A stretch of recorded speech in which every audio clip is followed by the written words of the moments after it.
Hello engineers, मैं हूं शाहज़ेब और आज के इस वीडियो में हम लोग बात करेंगे टाइप्स ऑफ कॉन्ट्रैक्ट्स के बारे में। तो जिस तरीके से आप लोग देख रहे हैं अभी इंडिया में तेजी से इंफ्रास्ट्रक्चर का काम चल रहा है, जगह जगह आपके हाईवे ब्रिजेस बनाए जा रहे हैं, मेट्रो का काम चल रहा है बड़ी बड़ी सिटीज में। इसके अलावा बड़ी बड़ी बिल्डिंग्स बनाए जा रहे हैं, एयरपोर्ट्स बनाए जा रहे हैं, पोर्ट्स बनाए जा रहे हैं, ये सब काम चल रहा है। तो इसमें जो कॉन्ट्रैक्ट का टाइप है वो क्या क्या होते हैं अलग अलग, यानी कि जो टर्म्स कंडीशन होती है वो डिपेंड करती है, जो क्लाइंट और कॉन्ट्रैक्ट के बीच में डील होती है चीजें।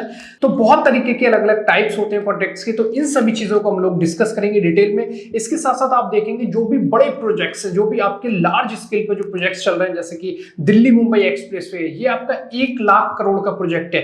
तो इस तरीके के जो प्रोजेक्ट्स हैं इसमें गवर्नमेंट अपना एक भी रुपया नहीं लगा रही है। इसमें जो भी आपकी कंपनीज है जो कंस्ट्रक्शन का काम कर रही हैं, वही कंपनीज ने इसको डिजाइन किया है और वही अपना पैसा लगा करके इस प्रोजेक्ट्स को कर रही हैं। लेकिन वो ऐसा क्यों कर रही हैं? आप लोग सोचेंगे अगर उनको पैसा नहीं मिल रहा है तो वो लोग काम क्यों करेंगे? तो ये एक तरीके का मॉडल है, ये एक तरीके का कॉन्ट्रैक्ट है जिसमें जो कंपनीज है वो खुद से डिजाइन करेंगी, खुद से पैसा लगाएंगी, लेकिन वो पैसा अपना कहां से निकालेंगे, ये जो मॉडल है ये मैं आगे आपको वीडियो में बताऊंगा कि ये आपका कौन से तरीके का कॉन्ट्रैक्ट है जिसमें कंपनी खुद से डिजाइन करके खुद से पैसा लगा करके प्रोजेक्ट को बनाएगी। तो आज के टाइम पे जितने भी लार्ज स्केल पे जो प्रोजेक्ट चल रहे हैं उन सभी में कंपनीज खुद का पैसा लगा करके उसको कर रही हैं। ये जो मॉडल है वो आपका कहलाता है पीपीपी। ठीक है, इसको हम आगे डिटेल में समझेंगे।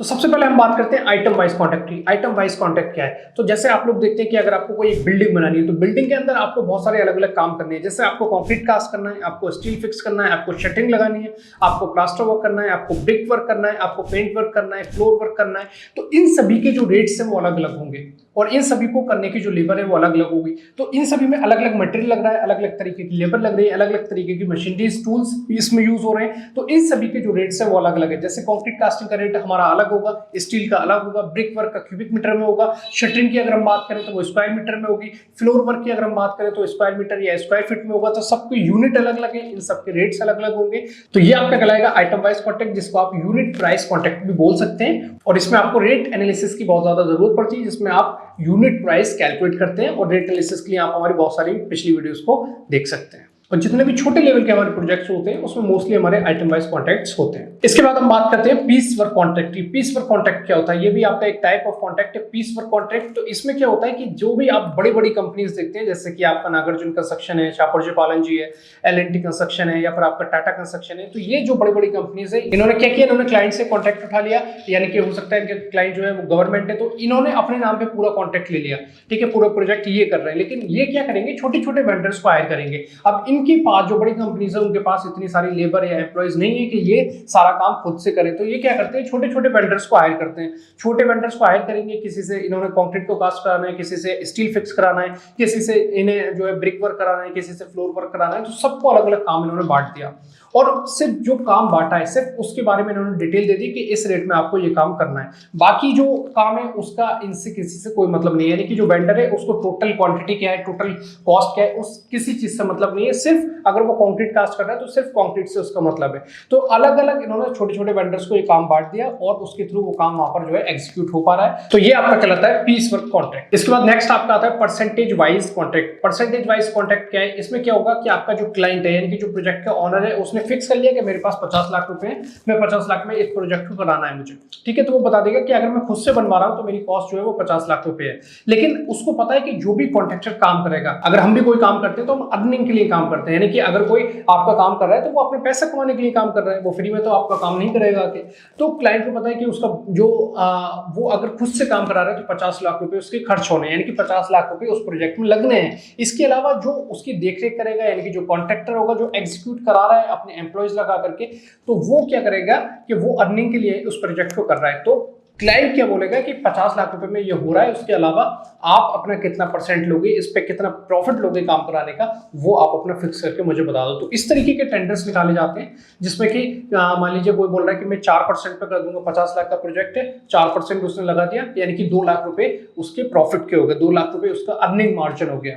तो इस तरीके से परसेंटेज जो टोटल आपका प्रोजेक्ट की कॉस्ट है उस पर जो हमारा परसेंटेज है वो लगा दिया जाएगा कॉन्ट्रैक्टर की तरफ से। तो ये आपके परसेंटेज वाइज कॉन्ट्रैक्ट कराते हैं। है जिसमें एक फिक्स वैल्यू पे कॉन्ट्रैक्टर अपना प्रॉफिट मार्जिन अप्लाई कर देता है। तो ये आपके परसेंटेज वाइज कॉन्ट्रैक्ट होते हैं। इसके बाद हम बात करते हैं cost plus contract. Cost plus contract क्या है? तो ये एक तरीके का ऐसा है कि अगर आप मान लीजिए कोई यूनिक स्ट्रक्चर बन रहा है, कोई ऐसा स्ट्रक्चर बन रहा है जिसके बारे में किसी को पहले से कोई आइडिया नहीं है, उसकी जो कॉस्ट है वो लमसम कॉस्ट तो निकाली जा सकती है, लेकिन एक्यूरेट एग्जैक्ट कॉस्ट क्या आने वाली है उसके बारे में नहीं पता है, कोई ऐसा स्ट्रक्चर बन रहा है, तो वहां पर क्या होगा, वहां पर जो कॉन्ट्रैक्टर होगा वो क्या बोलेगा क्लाइंट से, यानी कि जो कॉस्ट प्लस जो आपका कॉन्ट्रैक्ट है उसमें क्या डील होगी कि जो आपका खर्च होगा, यानी कि ड्यूरिंग एग्जीक्यूशन जो भी लेबर के लिए खर्च हो रहा है, जो भी मटेरियल के लिए खर्च हो रहा है और जो भी मशीनरी के लिए खर्च हो रहा है, जो सारा खर्च हो रहा है वो डायरेक्टली आपका जो क्लाइंट है वो पे करेगा, डायरेक्टली लेबर को पे करेगा, डायरेक्टली आपका जो मटेरियल के लिए उसको पे करेगा, डायरेक्टली जो मशीनरी टूल्स में जो खर्च हो रहा है वो पे कर रहा है। इसके अलावा जो बिल बन रहा है इन तीनों चीजों का, उस पर कितने परसेंट आपका जो कॉन्ट्रैक्टर है उसका प्रॉफिट रहेगा वो आपका जो क्लाइंट है वो पे करेगा। यानी कि वो डायरेक्टली जो क्लाइंट है वो आपके कॉन्ट्रैक्टर को पे नहीं कर रहा है, कॉन्ट्रैक्टर को जो खर्च हो रहा है सारा लेबर पे, मटेरियल पे और मशीनरी पे, उसके कुछ परसेंटेज जो कॉन्ट्रैक्टर काम करा रहा है वहां पर उसको पे करेगा।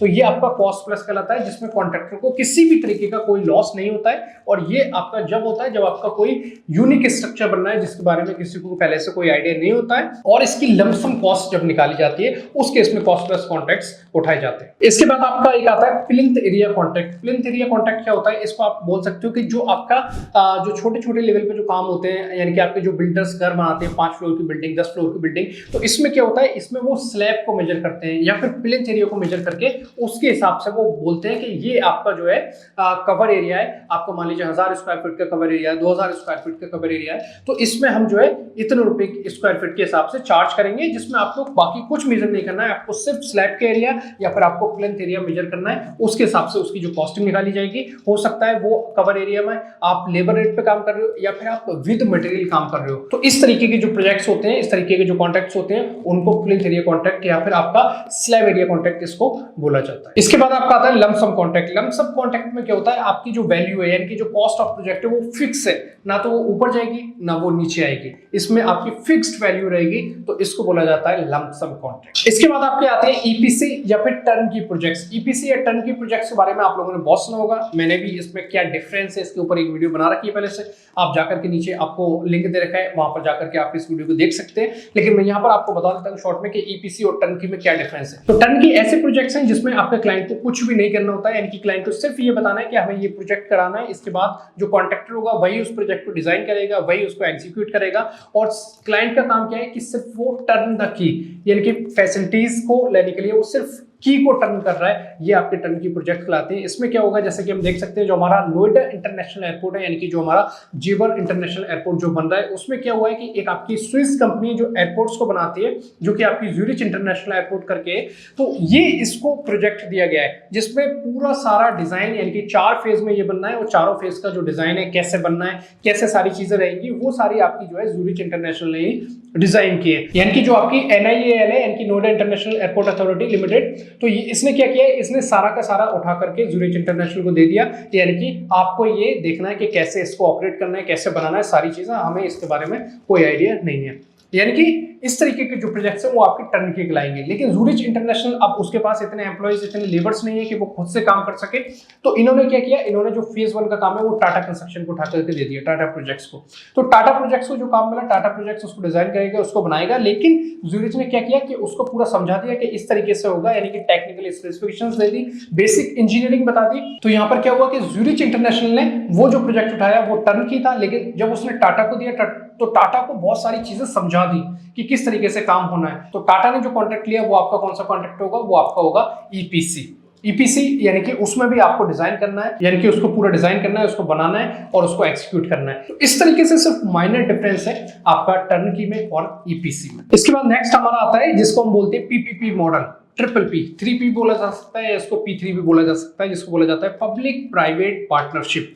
और आज के टाइम में आप देखेंगे जितने भी लार्ज स्केल पे जो प्रोजेक्ट्स चल रहे हैं इंडिया में, जैसे कि आपके दिल्ली मुंबई एक्सप्रेसवे हो गया, ठीक है, या फिर आपके और भी सारे स्टेट हाईवेज, एक्सप्रेसवेज बनाए जा रहे हैं, या फिर आपके पोर्ट्स वगैरह बनाए जा रहे हैं, एयरपोर्ट्स वगैरह बनाए जा रहे हैं। तो इस मॉडल में क्या होता है, बेसिकली इस मॉडल में गवर्नमेंट को अपने पास से कोई भी पैसा नहीं लगाना होता है, क्योंकि ये प्रोजेक्ट्स बहुत कॉस्टली प्रोजेक्ट्स हैं, आउट ऑफ बजट वाले प्रोजेक्ट्स गवर्नमेंट के बजट में नहीं आते हैं। तो वहां पर क्या होता है है कि जो भी कंपनीज इस प्रोजेक्ट्स को करेंगी वही कंपनीज इस प्रोजेक्ट्स में पैसा भी लगाएंगे। तो ये आपका पीपीपी मॉडल कहलाता है, ट्रिपल पी आपका मॉडल कहलाता है ये, जिसमें पब्लिक प्राइवेट पार्टनरशिप। अब आप लोग सोचेंगे कि जो कंपनीज इसको बना रही है वही अपना पैसा लगा रही है, तो उनको पैसा कहां से मिलेगा?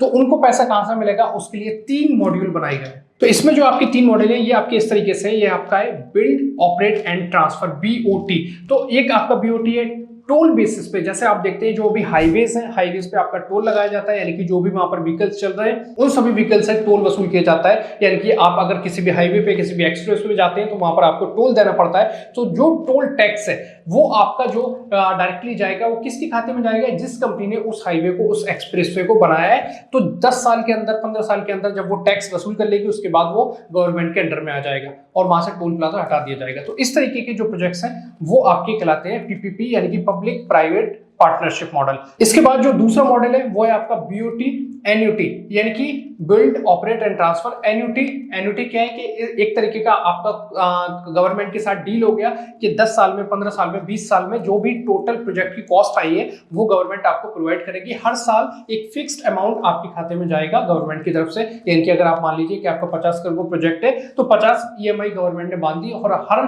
साल 1 करोड़ रुपए, 2 करोड़ रुपए जो भी होगा आपका उस तरीके से आपको पे किया जाएगा, यानी कि इंस्टॉलमेंट में आपको पे किया जा रहा है गवर्नमेंट की तरफ से। तो ये आपका कहलाएगा बीओटी। इसमें आपका इंटरेस्ट वगैरह सारी चीजें लगी रहेंगी। और तीसरा जो है वो है आपका स्पेशल पर्पस व्हीकल।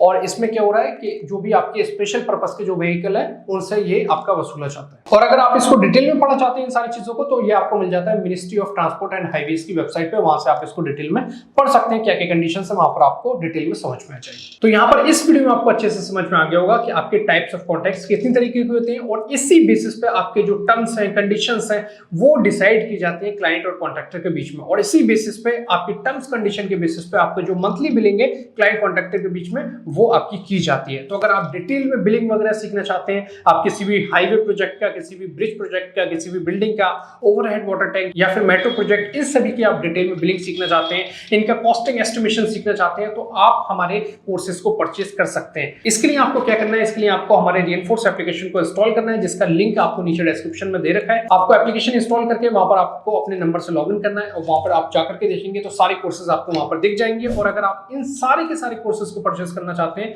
तो इसके लिए आप हमारे सीपीएल पैकेज को परचेज कर सकते हैं। तो आई होप आपको वीडियो अच्छी लगी होगी। वीडियो को लाइक कीजिए, वीडियो को शेयर कीजिए। मिलते हैं नेक्स्ट वीडियो में। Thank you so much.